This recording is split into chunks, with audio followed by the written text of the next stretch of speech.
Iha.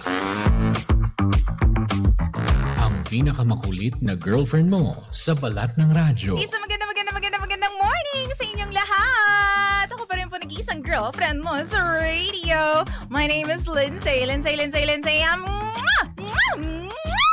Makulit pero may puso, handang makinig sa mga kwento mo. Alam mo, feeling ko kailangan mo na siyang iwan kasi it doesn't make sense. Ang kwento sa lihim ng liham.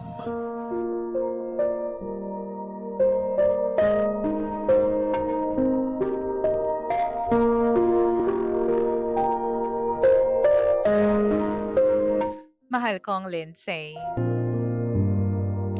Isang gabi habang nagmamahalan kami, habang intimate po kami sa isa't isa, nasa kalagitnaan kami ng moment, bigay na bigay. Bigla siyang napabanggit ng isang pangalan. DJ Lindsay, hindi pangalan ko, pero pangalan ng taong malapit sa akin. Sonia. Sonia po ang pangalan ng mama ko.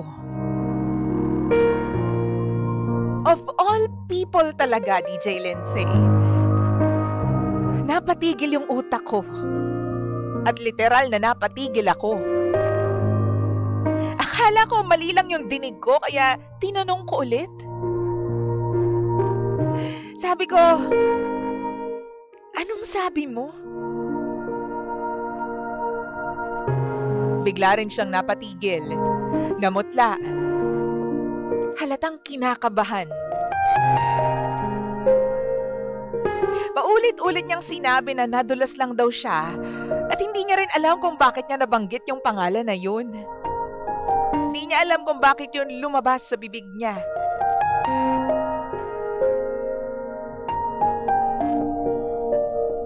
Sorry lang siya ng sorry sa akin. For context po, DJ Lindsay, bata pa ang mama ko. Wala pa siyang 45 years old. Pero byuda na po. Matagal na kaming iniwan ng papa ko. And so far, napansin ko na maayos naman sila. I mean, close naman yung asawa ko sa nanay ko. Kahit noon pa.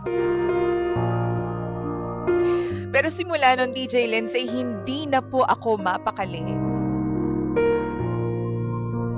Hindi ko naman sila nakikitang kakaiba, yung mga galaw, pag-uusap. Normal naman. Wala rin ako nakikitang chats. O kung ano man. Pero, alam niyo yung isang bagay lang yung nangyari. Tapos, biglang nare-replay sa utak ko lahat-lahat. Paranoid na ako eh. Tuwing pumupunta kami sa bahay ng mama ko, iniisip ko tuloy na meron ba akong kailangan pansinin? Baka naman kasi hindi ko lang tinitingnan dati. O baka naman nag-overthink lamang ako. O baka DJ Lindsay may ibig sabihin talaga yung slip of the tongue na yan. Hindi ko rin alam kung tatawanan ko na lang ba o dapat ba akong kabahan.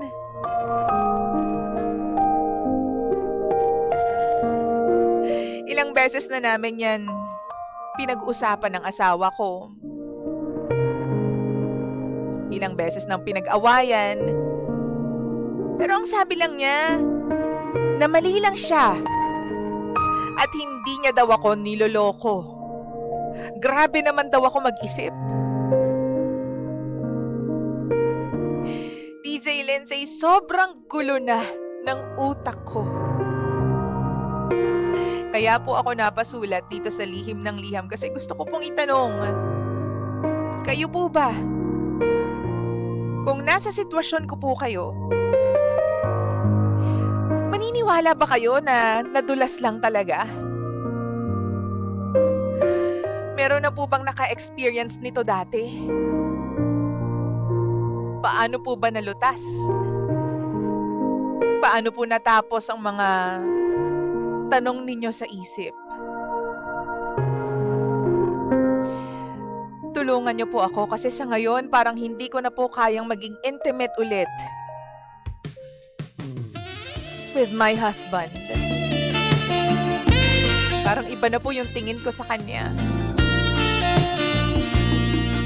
Muli, ako si Jenny. At ito ang lihim ng aking liham.